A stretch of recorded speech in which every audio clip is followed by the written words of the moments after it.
ஆண்டவருடைய நாமம் மகிமைப்படுவதாக. 2 சாமுவேலின் புஸ்தகம் 8ஆம் அதிகாரம் 2வது வசனம் இவ்விதமாய் சொல்லுகிறது. அவன் மோவாபியரை முறியடித்து அவர்களை தரை மட்டும் பணிய பண்ணி அவர்களை கப்பம் கட்டுகிறவர்கள் ஆக்கினான்.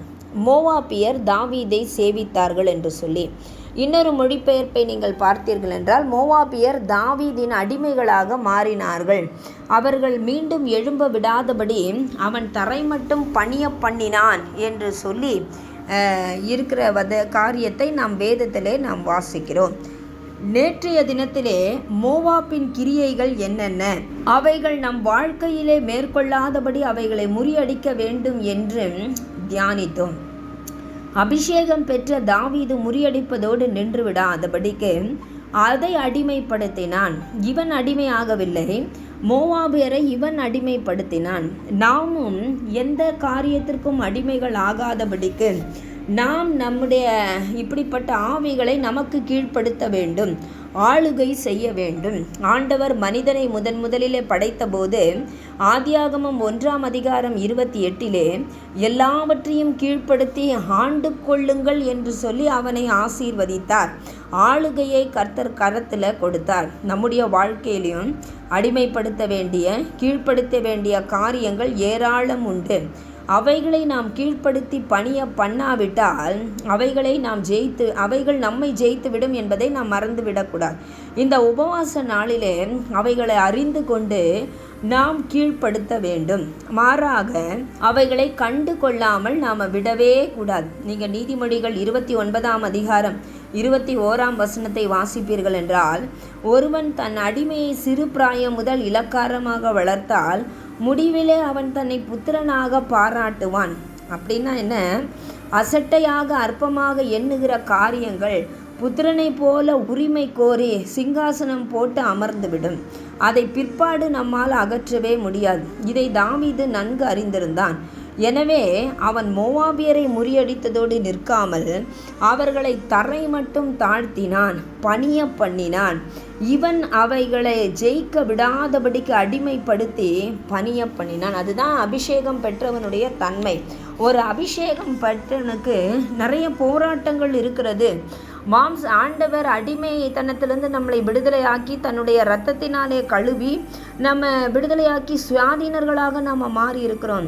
அப்படி மாறினவர்களுடைய வாழ்க்கையிலே எந்த ஒரு காரியமோ எந்த ஒரு நபர்களோ நம்மை அடிமைப்படுத்த நாம் விடவே கூடாது.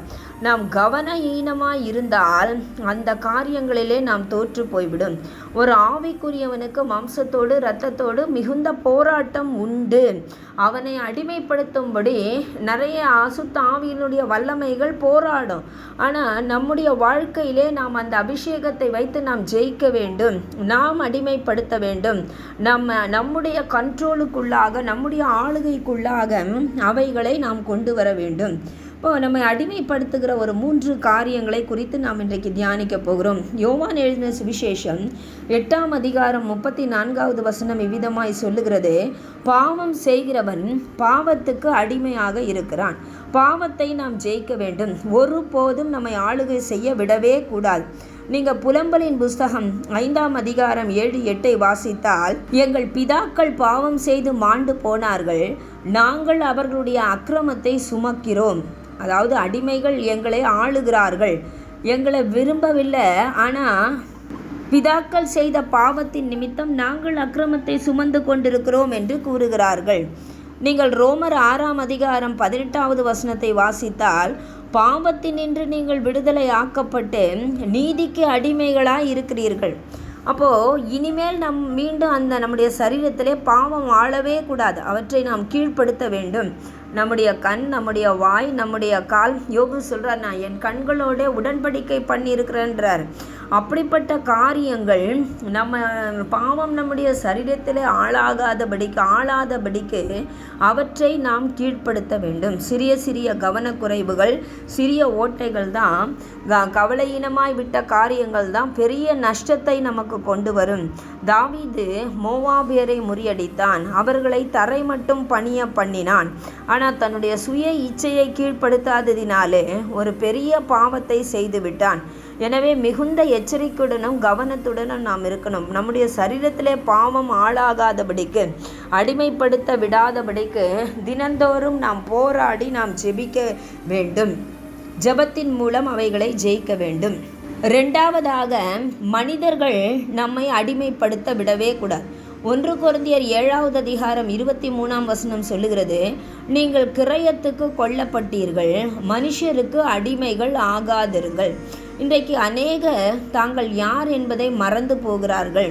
நாம் விலை கொடுத்து வாங்கப்பட்டவர்கள் என்பதை மறந்து மற்ற மனிதர்களுக்கு அடிமைகளாக மாறிவிடுகிறார்கள். பிசாசு அடிமைகளாக்கி கொண்டு போய்விடுகிறான். பாவம் உங்களை அடிமைகளாக்குறது மாத்திரமல்ல, சில வேளைகளிலே சிலருடைய பயங்கள், மனிதர்களுக்கு பயப்படுகிற பயம் கண்ணியை வருவிக்கும் என்று சொன்ன வார்த்தையின்படி இவர்கள் கண்ணியிலே சிக்கி கொண்டிருக்கிறார்கள். தவறாய் சிக்கி கொண்ட காரியங்கள், தவறான பார்ட்னர்ஷிப், தவறான ரிலேஷன்ஷிப் என்ன செய்துன்னா மனிதர்களுக்கு நம்மை அடிமையாக்கிவிடும். நமக்கு ஒரு தைரியம் வேணும். பாவத்துக்கு எதிர்த்து நிற்கணும், பிசாசுக்கு எதிர்த்து நிற்கணும். 1 கொரிந்தியர் 7:24 சொல்லுகிறது, அவனவன் தான் அழைக்கப்பட்ட நிலையிலே நிலைத்திருக்க கடவன். நாம் யார் மேலேயும் அதிகாரம் செலுத்தி அடிமைப்படுத்த நினைக்கக்கூடாது. மற்றவர்களும் நம்மை அடிமைப்படுத்த விடக்கூடாது. கணவனுக்கு ஒரு எல்லை, மனைவிக்கு ஒரு எல்லை, நண்பர்களுக்கு ஒரு எல்லை, ஊழியர் விசுவாசிகளுக்கு இடையே இவர்களுக்கு என்று ஒரு இடம் என்று சொல்லி நாம் சரியான நிலைமையிலே வைத்திருக்கும் பொழுது நம்முடைய உறவுகள் மதிக்கப்படும். மாறாக நாம் அடிமைகளாக மாறவே மாட்டோம். இன்றைக்கெலாம் நிறைய பேருக்கு பிரெயினாக வேறு நண்பர்கள் இருக்கிறாங்க. நண்பர்கள் பேச்சை கேட்டு பாழாய் போகிறார்கள். மற்ற உறவுகளோட பேச்சை கேட்டு கர்த்தருடைய வசனத்துக்கோ கர்த்தருக்கோ முதலிடம் கொடுக்கிறதே இல்லை. இப்படிப்பட்ட அடிமைத்தனமும் நம்முடைய வாழ்க்கையில் இருக்கவே கூடாது. யார் என்ன சொன்னாலும் வேத வசனத்தின் வெளிச்சத்திலே நாம் ஆராய்ந்து பார்த்து கர்த்தரிடத்தில் ஆலோசனை கேட்டு செய்யும் பொழுது நாம் நேர் வழியிலே நடப்போம். எந்த ஒரு பயமோ எந்த ஒரு சூழ்நிலையோ நம்மை மேற்கொள்ளாது.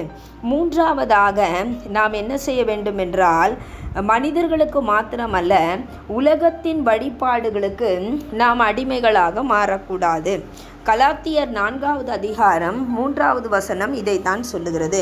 உலகத்தின் வழிபாடுகள், உலக பொருட்கள், உலகத்தினுடைய காரியங்கள், கிறிஸ்துவினுடையவர்கள் தங்கள் மாம்சத்தையும் அதன் ஆசை இச்சைகளையும் சிலுவையிலே அறைந்திருக்கிறார்கள்.